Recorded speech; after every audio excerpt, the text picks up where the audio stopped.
Yeah, please welcome up on stage our panelists. Please just have a seat. Antonella, Santuccione, please. Professor Dr. Wolf Rossler, Patricia Gall is here, and Patrick Kennedy. Patrick is already here, so please have a seat. My name is Miriam, as Sabine just told you. I'm from Switzerland, also grüezi miteinander für alle Schweizer da. I'm, like you, really interested in the topic longevities and what the keys are to live long, healthy, and happy. That's, I guess, what you all want to know. And I'd like to introduce you to our panelists. First of all, Dr. Antonella Santuccione Chadha. She is a neuroscientist, the founder of the Women's Brain Foundation, pioneering sex and gender research in brain health, named Woman of the Year in 2019. And she advances gender-specific approaches to brain health and longevity. It's nice to have you here, Antonella. Then over here we have Patrick Kennedy, former US representative and founder of the Kennedy Forum, uniting advocates, businesses, and governments to advance evidence-based mental health and addiction practice, a passionate advocate for youth mental health and systemic change. I'm looking forward to that. And then on my side over here, we have, first of all, Patricia Gall. She is a founder and CEO of Mindspark 360, a platform transforming workplace mental health through science-backed analytics and data-driven solutions.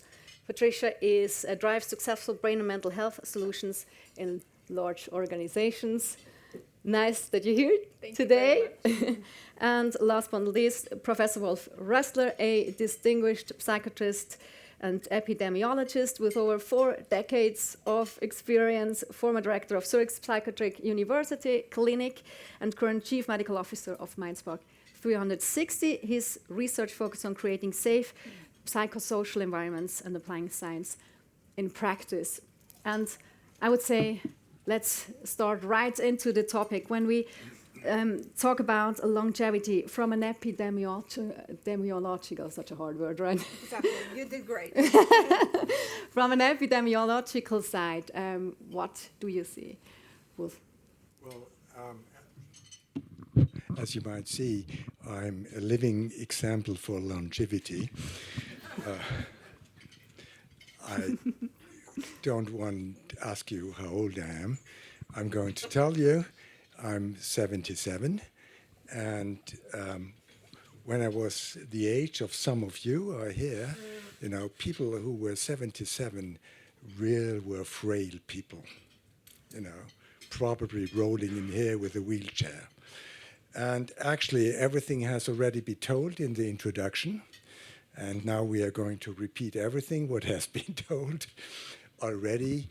And the most important thing about longevity is not only about how do we extend our life expectancy, but how do we close the gap between life expectancy in health. And this is a dramatic gap in many countries of the world. And it's not only because of cancer or something like that. This is because people are aging. And definitely, as I don't use any pills or something like this, you can see that you can age, in a way, just living a healthy lifestyle. I mean, this is important to know.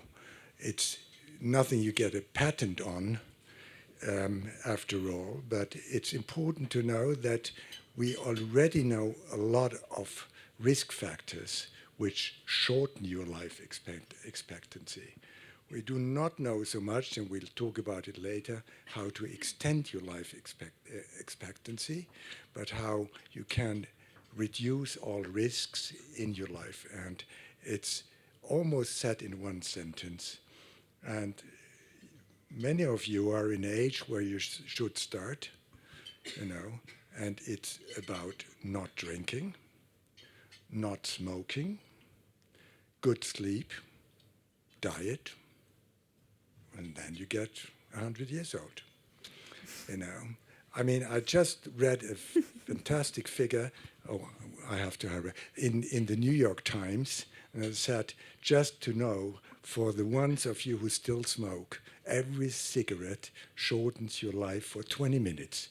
You can start counting right now. But we'll talk about that later, please. We talk about that later, right? I'm going to my right side, Antonella. Health begins with individuals. Men and women are different when it comes to brain diseases. So what are the key gender-specific considerations in longevity research?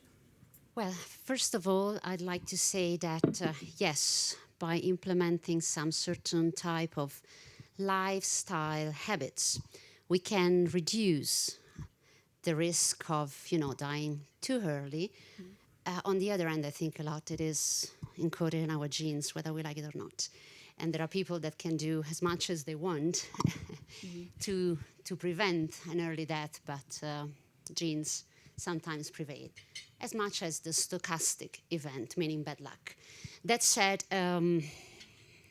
I think another concept that we have to have very clear in our mind is that we live in an era of longevity already. Our life expectation has extended profoundly as we look at previous generation. We live much longer, and actually our own society wasn't even ready to that type of, long life to be carried on.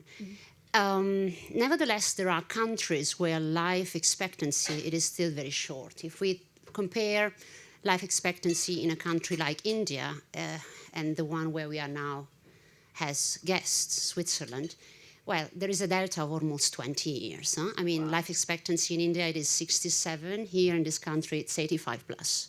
So if I would be an investor, frankly, I would invest to extend life in that part of the world, meaning this growing economy, but that's another story.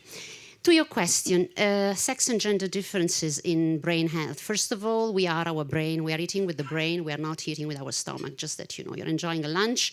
It's not the stomach determining what you're going to choose. It's your brain. So whatever we do, it is brain. It is the way we interact with the planet, the way we interact with other humans, the way we choose our food on the table, the way we decide to live healthy or not, smoke that cigarette, yes or not. Men and women have different brains. This is proven by science. Men and women age differently. Women have menopause. We heard that in our introduction. Men have the so-called andropause, that it's maybe less known. And, that's also the beauty, I think, of being alive in a way, to embrace this change in our body, in our way of being, in our nature. And that said, what we do at the Women's Brain Foundation, we study those sex and gender differences when about brain health. We believe that the female brain has been underserved as compared to, all the other organs of the female and male body. Why I'm saying so, if you think that Alzheimer's is 70% women, if you think that depression, it is 80% women, multiple sclerosis, 80% women, anxiety, 80% women, migraine, 80% women. So we talk about the female brain as the female brain capital. Have we invested in that capital? No. I leave you with one last number. 80% of caregiving is female, meaning we care for the world. And if those women suddenly will step down and will say, you know what? Auf Deutsch, keine Lust mehr, or in English, I have no fun anymore, in Italian, non lo voglio fare più. I wonder how our GDP will survive. So for me, investing in that type of capital, the female brain capital, female brain health, means fostering our GDP, our economic growth. So before you bet, ask your startup, ask your innovators, have you done sex and gender analysis? How are you considering differences between men and women? How do you think that your solution should embrace that patient group? Maybe it's only for men, fine. Maybe it's only for women, fine. But you need to be aware. What is your mission with the Women's Brain Foundation? Our mission, it is already happening. I'm very proud to share that one topic at the World Economic Forum, the main agenda, it is women's health, the female health gap. Yeah. We've been pioneering on this discussion. We began 2017 and as an association, we have been moving forward science. When you bring scientific evidences on the table, Nobody can counteract the evidence. And that's how we won. That's how we pushed this topic up on the global agenda even. And I think we are witnessing that transformation.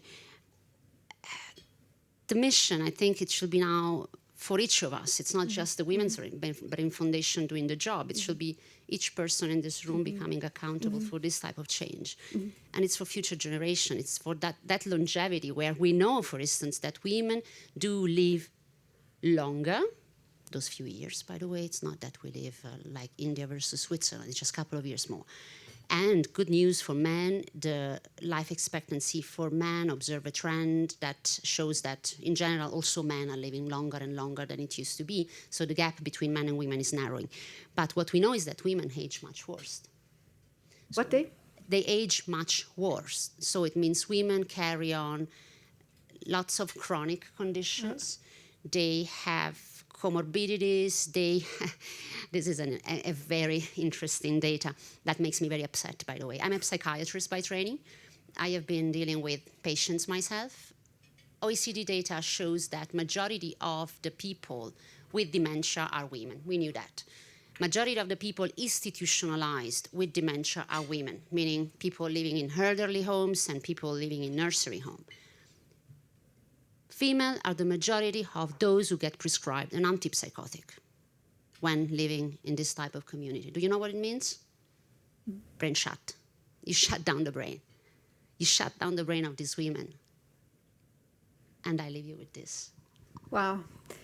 Thank you very much. And yeah, it's important to talk about this topic. You're very passionate about it. And I guess, Patricia, you are very passionate about the workplace health environments. So what does this mean for longevity? I will try to be short and sweet. We spend a third of our life at work. And the workplace is actually giving us financial safety, has to give us human connection, and so much more. However, 80% of organizations, when they choose to implement employee well-being solutions, they do it without analyzing their data. Imagine going to a doctor's office and instead having your blood drawn, you just ask the doctor, no, just fix me. It's impossible. So I think there's a huge gap that we have to cover.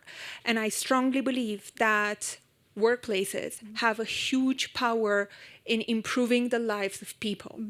Because what is faster, to have your workplace who gives you the right data and the right benefits, or waiting for the government to change policies, the insurance to cover? So if you want to go for the fastest impact, we should work with the workplaces and the employers in order to provide better solutions for the population. And more than 60% of the population is a part of the workforce. So we're talking here impact at scale. Last thing I want to mention is that, unfortunately, when it comes to employee well-being, large organizations, they tend to have solutions, and these are based on having huge teams of consultants coming in and maybe working with the executives, etc. However, a lot of people work for small and medium enterprises. We live in Switzerland, the country of small and medium enterprises, which unfortunately are way behind when it comes to the solutions. So I strongly believe that workplace mental health extremely important. And unfortunately, I didn't manage to keep it short and sweet. That's okay. I apologize. Okay. You can hold your microphone. I have one. But yeah, let's talk about politics. So what are the key policy actions to promote longevity across different populations? Patrick. Thank you so much. Well, all I can think of is that we're talking about adding years to life. But are we adding life to years? That's your mission. And if you have depression, anxiety, addiction, trauma, and you have no facility to help manage how your brain works, you have no driver's license to drive your thinking, then all of this, honestly, in my view, is a waste of time. And so we have escalating suicide rates, escalating overdose rates. we talk a big game about doing something about mental health, and then we commercialize marijuana. And now we're commercializing sports betting. Highest correlation to suicide for young men is gambling addiction. So we're, on the one hand, saying, how do we get more fire extinguishers to put out the fire of addiction and mental illness? And on the other side, we're pouring gasoline on the fire.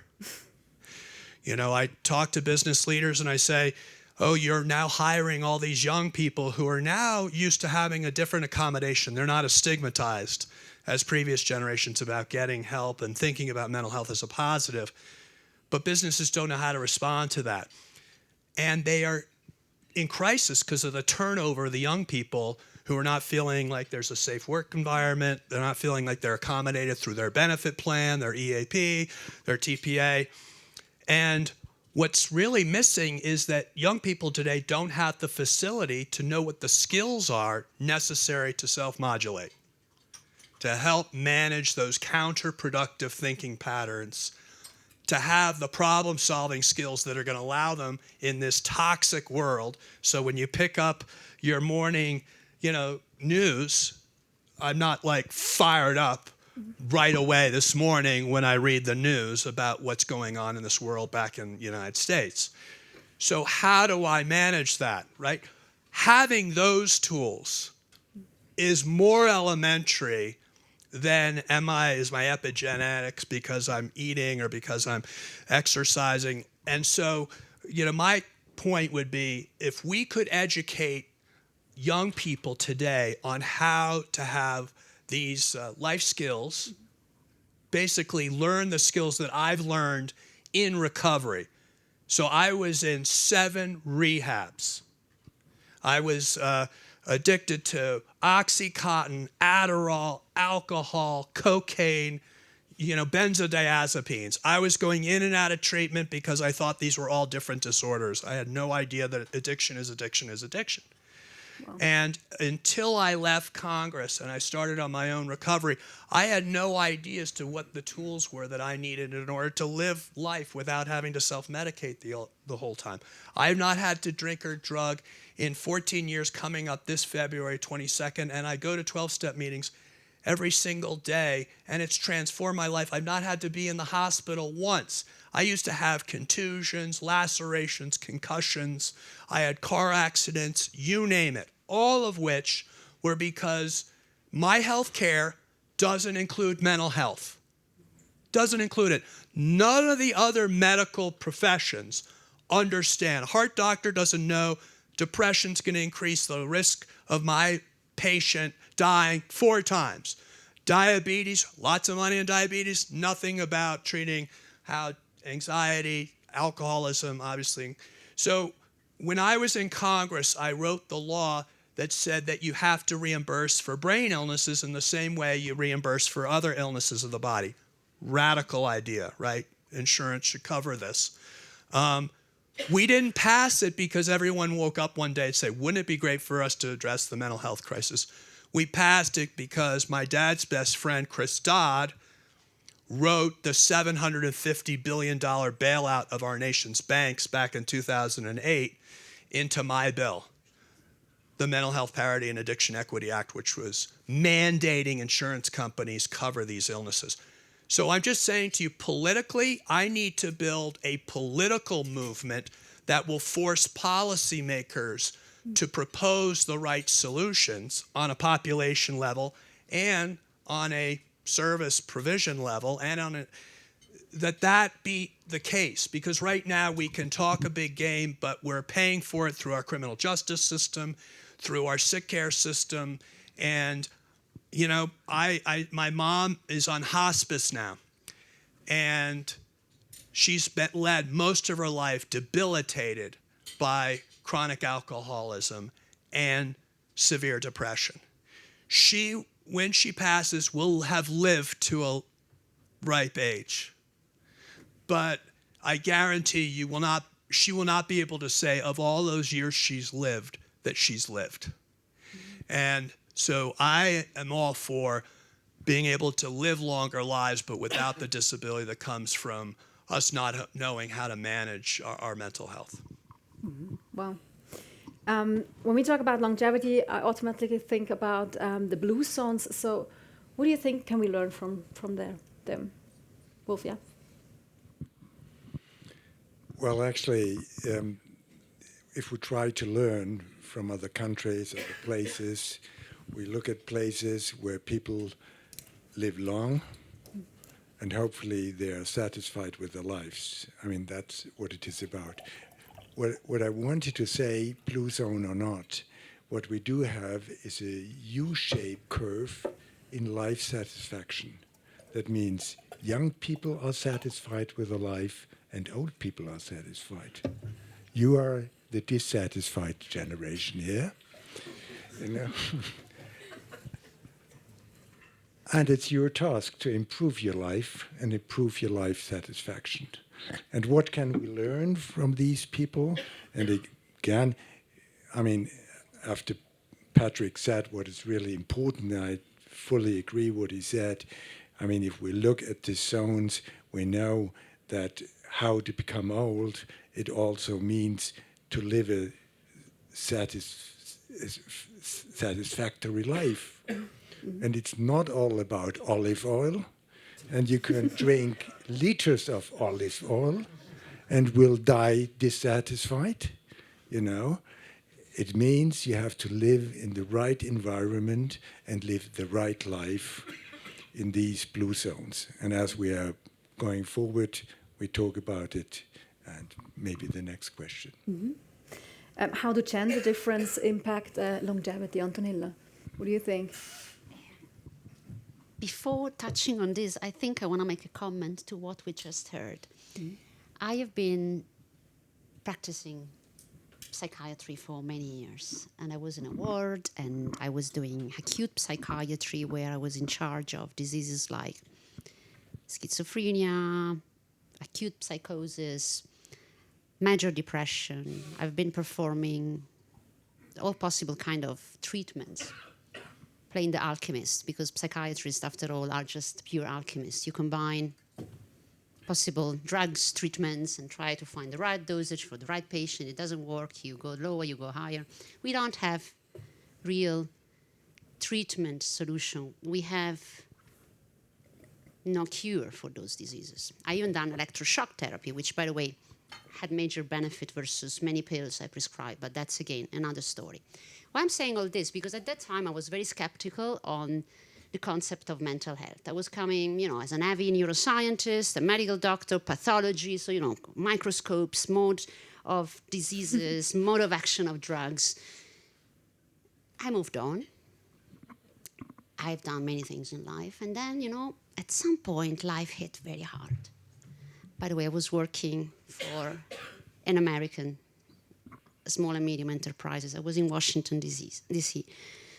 I had a few options how to overcome this phase. And one of the options I considered for the first time was to go to a psychotherapist. I always looked at psychotherapy like, you know, why should I prescribe psychotherapy to my patients? I do it. They can speak to a psychologist, but I am the one that knows how to do the real things because I prescribe the drugs, right?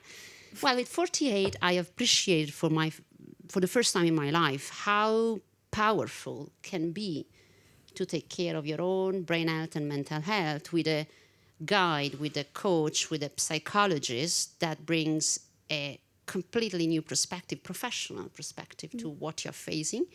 And my motto now, it is the luxus, the real luxus status. You know, if you're wealthy, it's not anymore to have a Rolex, a Ferrari, or whatever. It is to have a psychotherapist. So I'm saying, you know what? If you can afford it, we go back to the problem: what the healthcare system really provides, yes or no. But go for that type of help. So I've changed completely my perception. So you would recommend it to everyone? Absolutely. So I'm not anymore the psychiatrist with 40 or 35 that will say, you know, just drugs is enough. But that said, you know, we go back to the concept of sex and gender differences in longevity and how it is important to consider those factors. The good news in psychiatry and neurology is that finally we start to see some disease-modifying treatment coming up at the horizon. I belong to the team of those who discovered aducanumab, Aduhelm, the very debated drug that has a kind of disease-modifying treatment effect on Alzheimer's disease. We have witnessed the difficulties that we faced when we tried to commercialize the drug. I mean, Aduhelm has been withdrawn from the market. I was at Biogen at the time. It was a very painful experience. Nevertheless, why I'm telling you the story, because even in this type of drugs, disease-modifying treatment for Alzheimer, what you see is that they work better on men versus women. So when I saw that the first time I was at Biogen, I saw the medical review. I wasn't in charge of the data. I was more in a frontal line of employees, so I was not in the clinical development. I saw the medical review from FDA. I was working as a regulator before, so I always kept an eye on what FDA was doing. I went and checked and saw that, it works better on men. But I kept quiet. I said, no, stay quiet. You're an insider. Keep your mouth shut. Then the next drug arrived, which was lecanemab from Eisai. Same thing. Gantenerumab didn't make it on the market. Same thing, nevertheless. Some data were presented at CTAD in, I think it was in San Francisco. So that said, this shows that those sex and gender differences are real. It's not about embracing the cause of women because we like women. It's okay. Women will survive. Or if not, it's also fine. We've seen it because medicine did not consider women. So why I'm saying this macabre joke is that because majority of little side effects anyhow happens on women and the medical system never cared. So we can live with that. I think that if you look from an investment perspective, you cannot live with the fact that your solution is not serving part of the population because you've put your money into that, right? So you want that it is as used as possible to have the return of investment. And I think that part of the problem also resides on the fact that the scales we use, and then I finish, the scale we use to measure all those drugs and all the solutions for brain and mental health are completely obsolete. I mean, the effect of these drugs was measured with CDR sum of boxes, which is a scale that was developed in the 70s for a disease that we start to finally understand 20 years later. So how can you measure innovation with scales that were validated a century ago? Because 20 years in medicine, it's like a century ago. We need innovation. We need disruptive solutions. We need to have different thinkers. We need doctors that embrace final innovation. Medicine, it is the field where the innovation is the most difficult to be implemented. I mean, doctors, I tell you a funny one. Philosopher speaks about God, priest talk to God, lovers feel God, medical doctors play God. So that you have to change that mindset of doctors playing God. With this, I'm done. As Sabina told us, we have to speed up. We have to wrap it already up. We started 10 minutes later, but time is flying away. So what are the topics that we can invest? We all want to invest our money. So Patricia, what do you think is the trend? Okay, so as someone who works with a lot of startups, and I try to look at the mental health and brain area in different solutions, I strongly believe that, first of all, when it comes to what Patrick said, let's invest in solutions that are preventive. So let's give the new generation the understanding of what tools they should apply in order to not arrive in a hospital and create that certain, let's say, knowledge base, because not everyone can afford a psychiatrist or psychologist at global level. First of all, I would invest in that. Then, second of all, only 2% of mental health solutions are science-based. You as investors, look at the science behind. This is extremely, extremely important. People might come and say, oh, I'm using AI. Everyone's using AI. For what do you use it? How do you use it? And I have an example of an amazing startup here in the room, Guillaume from Regen Life, which is the first medical device for gut and brain that targets mental health. So there are so many good solutions. And then invest in solutions that can be used in different aspects, right? Invest in entrepreneurs that sell to different type of users, right? They know how to go to the hospital. They know how to go to the large organization, because in the end, you invest in the entrepreneur. Yeah, thank you, Patricia. Wolf, what do you think? What is your recommendations for our investors? Quickly. To invest in us. Of course. Mindspark 360. It is. Well, I mean, we have different levels, I must say.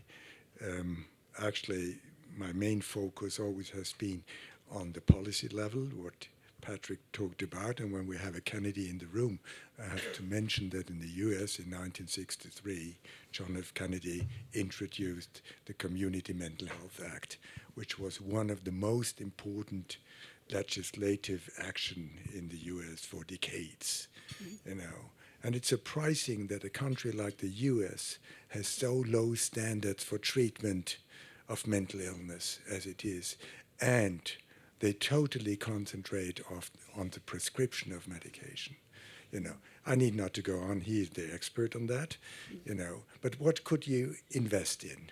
I mean, you want to invest in something where you say, does it work?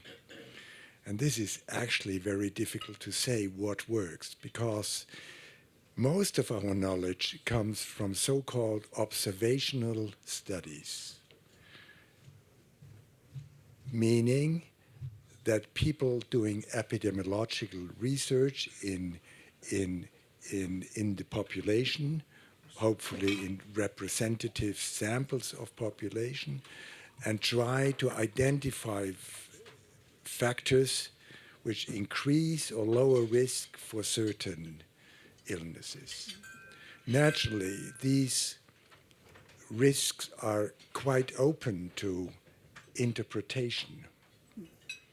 No, and that makes it sometimes difficult. To give you a very short example for that, until recently, most people were told that one glass of red wine would enhance your health. You know, this has been given up.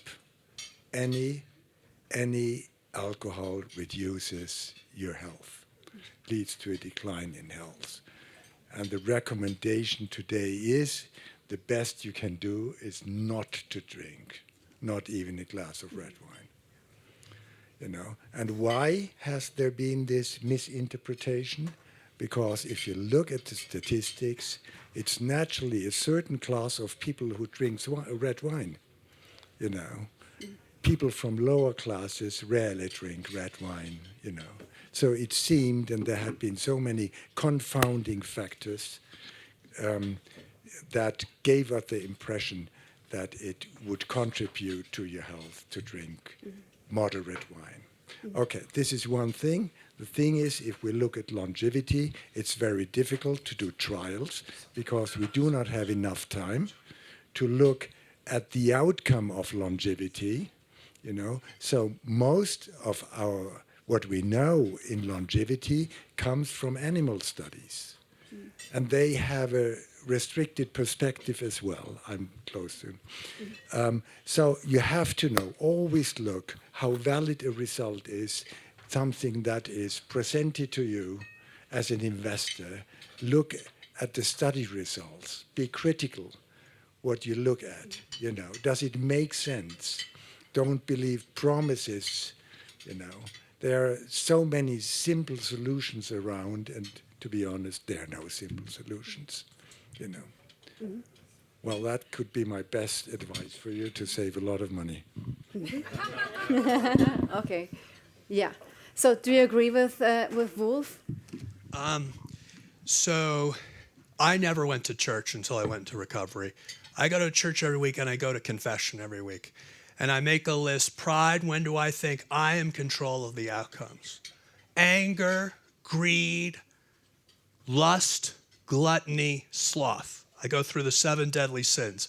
I find out how close I am to all of them, because I know the further on down the path of risk level I am on any of those 7 deadlies, the higher risk I am to picking up a drug or a drink to self-medicate. The happiest I've been in all these years has been when I get a phone call every day, someone asking me to help a loved one get into treatment, help a family get support, because it gets me out of this sick place, my own brain. The more that we can focus on purpose-driven lives, and have people have a sense of humility and service to others. I would just say with growing up with President Kennedy as my uncle, everyone would come to me and say, your uncle made me feel like I could give something, whether in the Peace Corps or any number of things. And I think that idea of contributing to others is a powerful thing.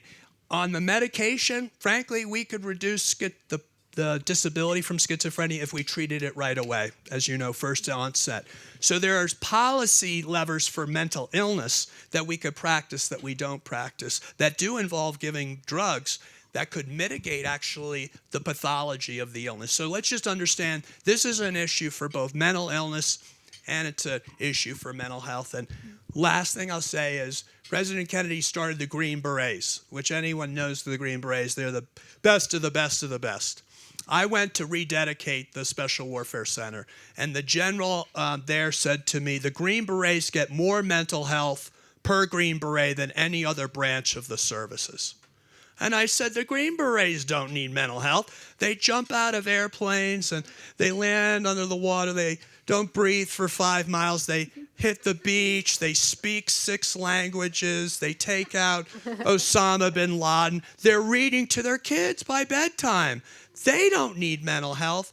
And the general said to me, no, you're not looking at mental health the right way. We look at mental health in the Green Berets as a force multiplier. And so we have to change the narrative of all of this, as opposed to being, oh, the glasses, you are sick, you are debilitated. No, you are not optimizing your potential. And then you'll have people running for therapy because we all do want to be better, wealthier, happier, and all those other things. And mental health is the key to all of that. And we don't yet recognize it as a society.